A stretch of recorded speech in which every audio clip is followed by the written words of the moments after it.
In this sixth segment, Andrea speaks to the need for the protection of successor rights of unions. Again, it's bad when that's the same person who have to become the breadwinner and work in more than one job. How do you manage when you're in a situation like that? We have another area where, as union member, we think when we're in a union, it's it. And then we suddenly learn that there is workers out there. They're in union 12 years later, and maybe every few years they're lining up to apply for their job again.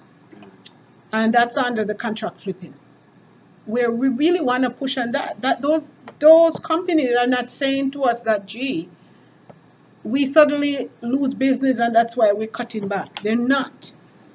What they do, they go out and they look for these cheap contractors. And as they get these cheap contractors, and these contractors now look at all these workers and say, go line up again and apply for your job again. It means the collective agreement that's in place is gone. The intent, I don't believe it's always just to cheat the wages. I believe the intent is also to weaken union. Because chances are 99% of those workers will never be qualified for that job they did for several years. It's new people coming in. There's no collective agreement. And I didn't think they could do that if they were union people. I thought that was non-unionized shops. That's successor rights, but the standards don't guarantee that. I've heard of something like that at the airport. Yes. The guards and stuff. Yes. So this is, and that's one of the things that we're trying to say to a lot of our members out there, that yes, we have sisters and brothers out there with a collective agreement, but they're prone to every 3-4 years. Imagine somebody go through that every few years where there's a new contractor come in place, and suddenly you're on the lineup again applying for your job if you ever have one.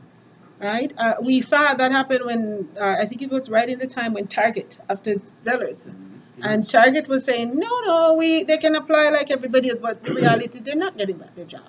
You're taking in new people that don't know anything about the union, so how they now have to go back and reorganize into it, and there's no collective agreement. So all that is gone. And we're saying it's not fair. If business level is still the same, if a new owner come in place, then yes, you come in place, but the collective agreement should remain. You shouldn't scratch everything.